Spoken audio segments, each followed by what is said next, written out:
So this topic came up recently for me. I hadn't even seen any of this. It happened in July, but I do not listen to Rachel Maddow, although I am a former viewer, a former MSNBC viewer, and a former Rachel Maddow viewer.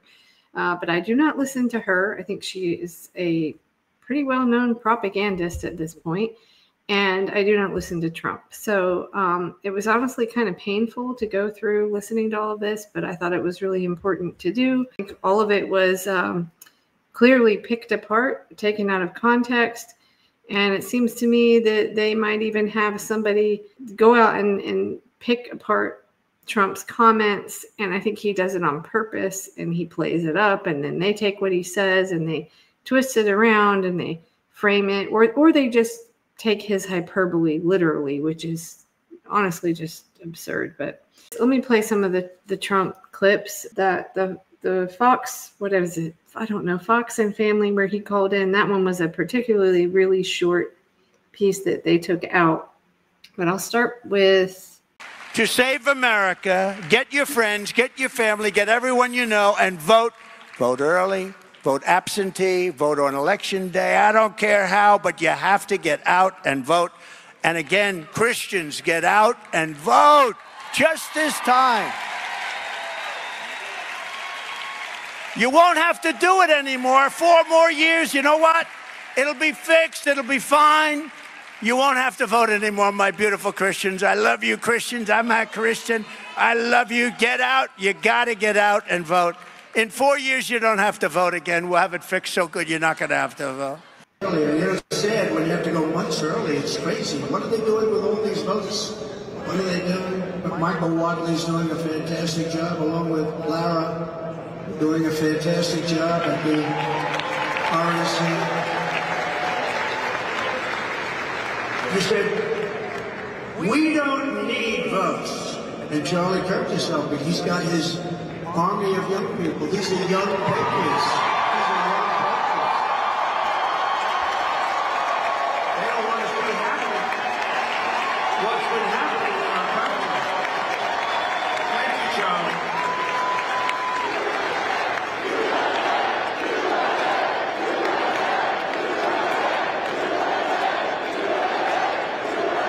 Well, thank you, Charlie. And I said to Charlie, and I said to Michael, I said to everyone, listen, we don't need votes. We got more votes than anybody's ever had. We need to watch the vote. We need to guard the vote. We need to stop the steal. We don't need votes. We have to stop. Focus. Don't worry about votes. We got all the votes. I was in Florida yesterday. Every house has a Trump sign. Trump, Trump, Trump, Trump. We have to guard the vote. When that vote comes in, from the moment they say they're going to sign, you know, these mail-in ballots are treacherous. They're treacherous. These boxes, these lock boxes are horrible, horrible. And we'll change it, but we have to win the election in order to change it. What they're doing, they have these boxes all over the place. People are walking up. Who the hell knows what they're doing?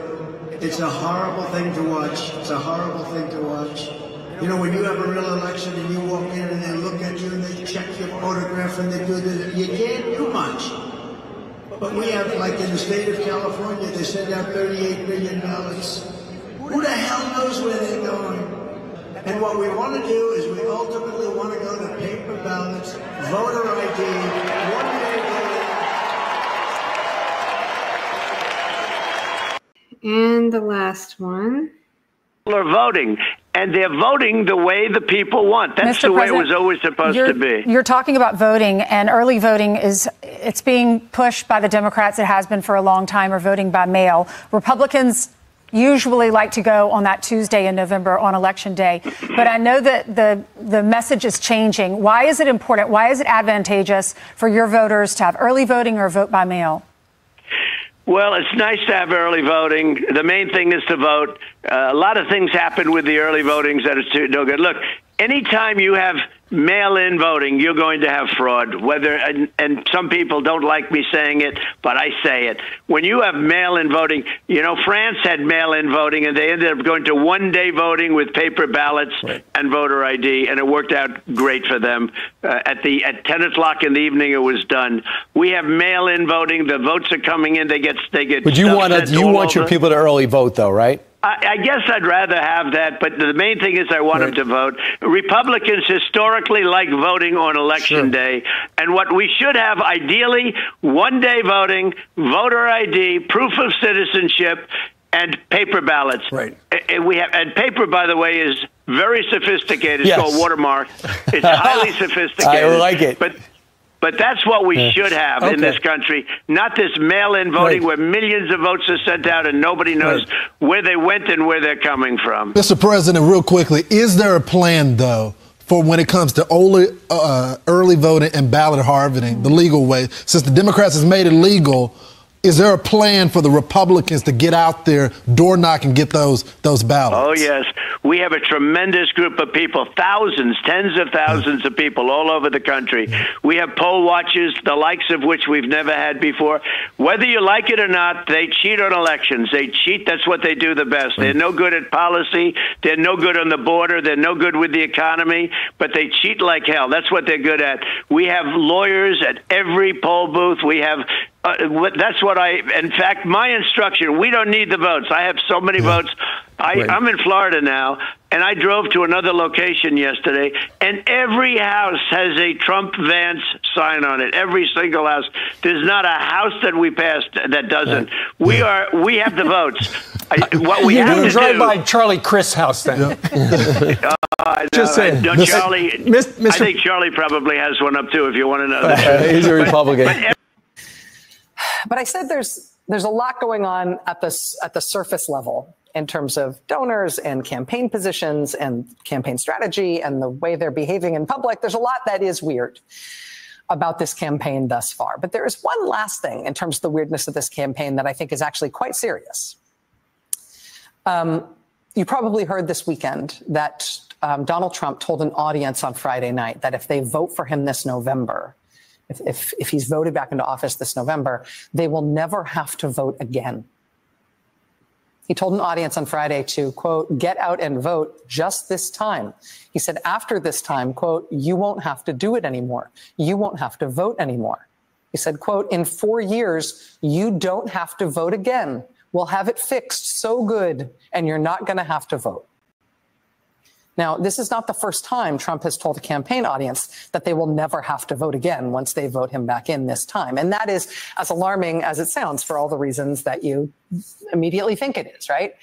I mean, he's positing this like this is a happy thing. Oh, joy, never having the burden of voting again, right? The point of democracy is that we vote all the time, and we like it. That's how we decide what happens in our country. He's promising his followers that he'll end all of that. And it's exactly what you think it is. But let me also point out something more strange, which has been happening at the same time and hasn't had as much attention.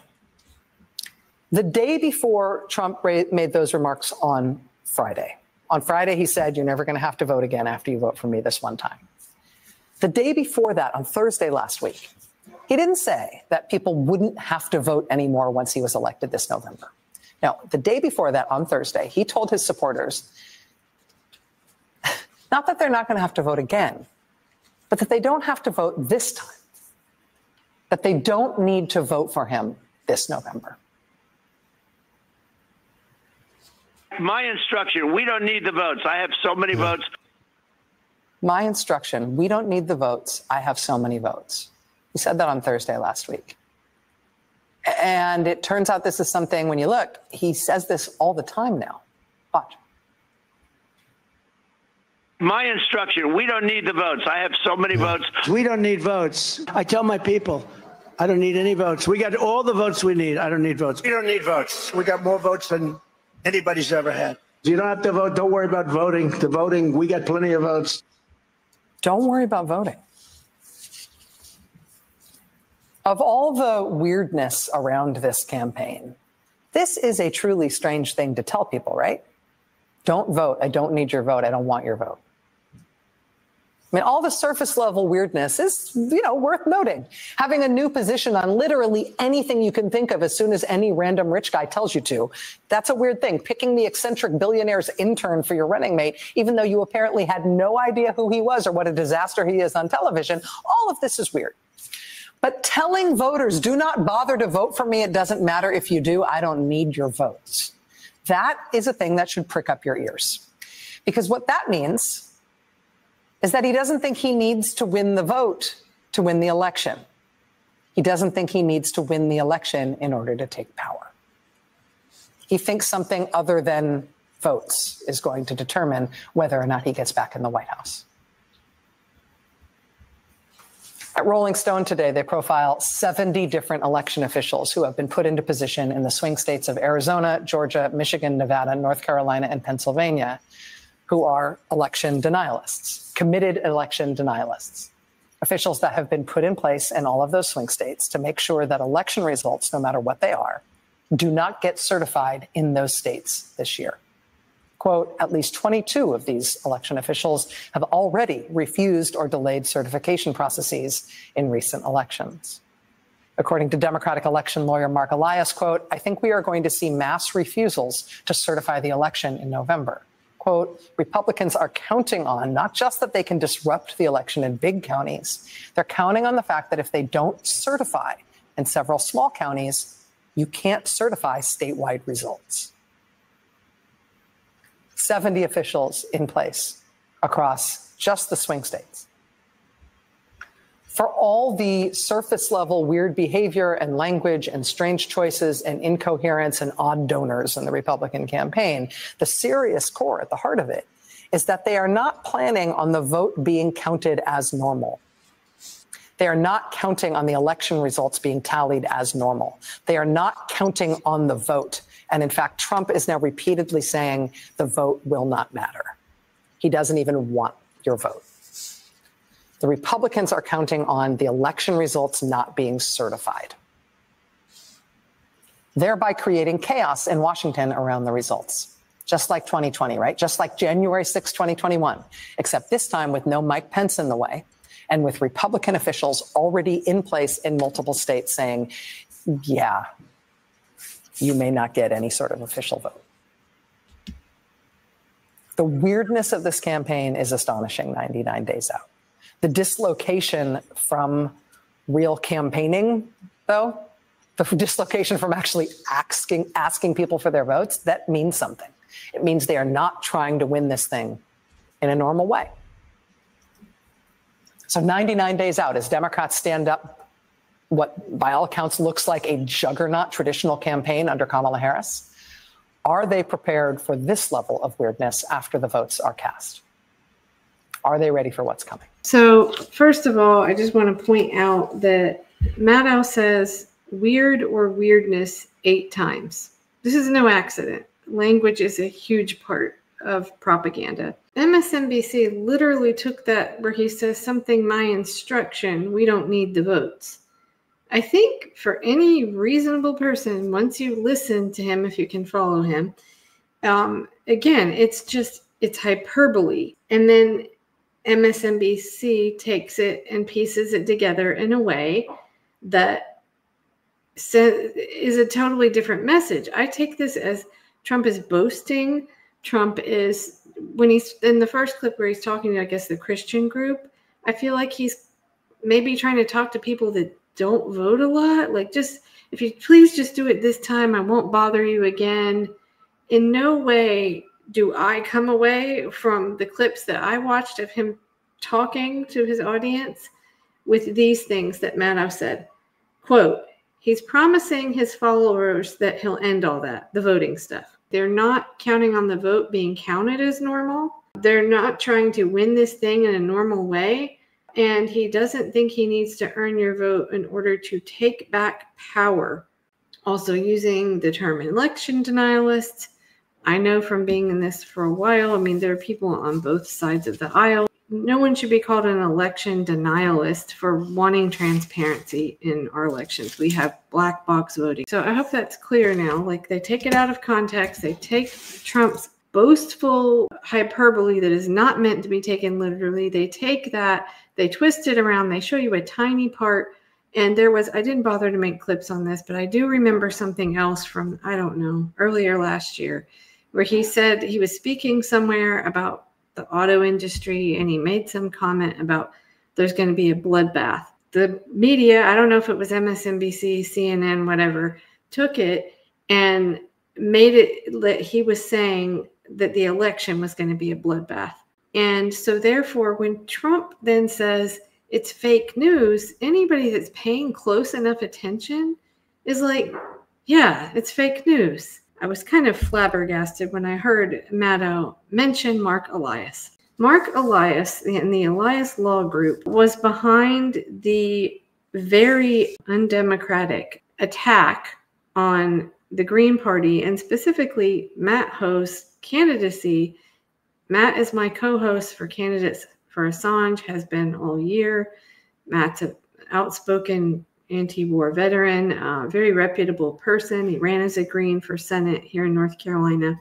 And yes, the Marc Elias Law Group is behind, oh, and I got to pull up one other thing to do screen share, but I will play first. I'll play this clip while I'm pulling that up. This clip is actually someone who was part of the Green Party at the time, ended up somehow they were robocalling all the people that signed the petition to have the Green Party on the ballot. They were robocalling them, and they actually called somebody who was kind of high up in the Green Party in the state at the time.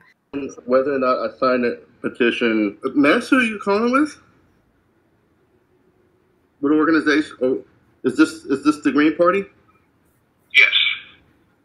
You're with the Green Party? Yes, and we have you listed as wanting to get the candidates on the North Carolina ballot, and you signed that petition. So you were calling as a representative of the Green Party? As a volunteer, yes. Okay. Yeah, I did sign it. Okay, and would you say you strongly support it or just somewhat support it? I mean, I don't think I'd sign something unless I strongly support it. Okay, well, thank you for confirming. Animal participation in elections is important if the Green Party is on the ballot.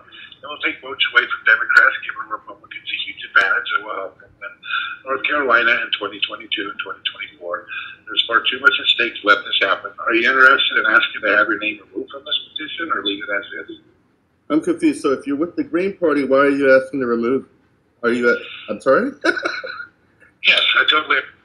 So, yeah, they're for democracy. I actually shared this information, this entire thing, when it happened in 2022 with one of the election security groups. And I got shut down, ridiculed, told the Green Party is spoiling everything. And also they smeared, not the News Observer, but there was another article, I think it's the Carolina Journal, that also covered this story, attempted to smear the publication, you know, the typical shoot the messenger stuff. I'm not naming any names here. It's a private group, but this is typical. This is typical for me as someone who supports Green Party, libertarians, independents. I just want election transparency, and I want people to be able to vote for who they want to vote for. And this was a massive voter suppression campaign. Again, this was all orchestrated by the Marc Elias Law Group. They're going door to door. You want to talk about voter suppression? And I hear all this about, oh, the Republicans are terrible, sending canvassers out door to door. The hypocrisy is off the chart. And that's what people like me are just very sick of.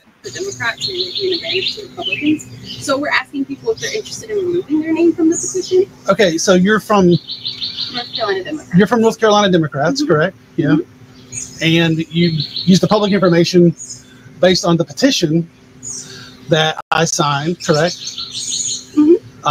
For getting the Green Party candidate onto the ballot, correct? Well, that's the petition that you signed. Correct. Yeah.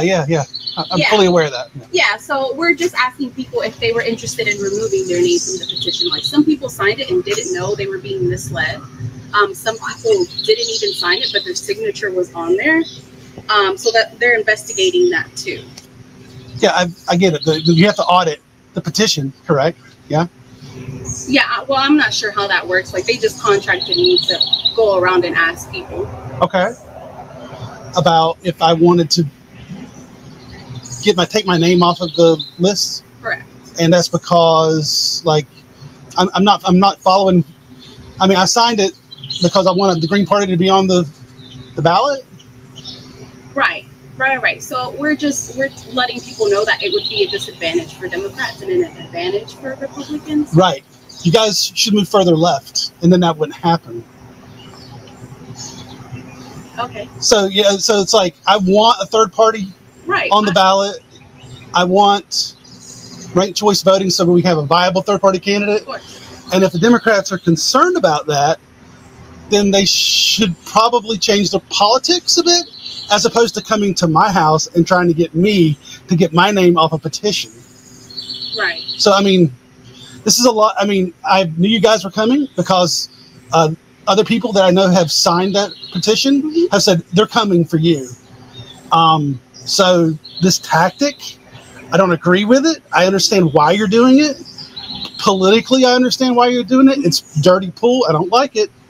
But honestly, it's and I understand legally you can do this, but from a political standpoint, I don't agree with it. Okay. And I understand I can remove my name from that list, but I don't choose to. Okay, and that's completely fine. Yeah? Yeah, that's completely fine. Yeah. Okay. All right, well, I appreciate your time. Yeah, no worries. Yeah, thank you so much. I'm sorry about it. You're very welcome. Have a great day. Oh, I'm so glad it's completely fine with her. That is voter intimidation. Let's get to the other part. I'm going to actually pull up a little part of Matt Hoh's lawsuit. This is back from 2022. Democratic Party operatives' interference with North Carolina Green Party's petition drive. On June 27, 2022, Elizabeth Poston, an attorney with Elias Law Group, submitted a public records request to the North Carolina State Board of Elections that sought a wide range of information and data related to the Green Party's petition to become a recognized political party, including copies of petitions and any and all correspondence relating to the North Carolina Green Party's petition to become a new political party. Attorney Poston submitted another request seeking additional materials relating to their petition drive. The language in Attorney Poston's public records request contains substantial portions that are identical verbatim to language contained in a public records request submitted to the North Carolina State Board of Elections on June 3rd, 2022 by Amelia Brown. Ms. Brown is an intern in the office of North Carolina Governor Roy Cooper, a Democrat. On or about June 22nd, 2022, North Carolina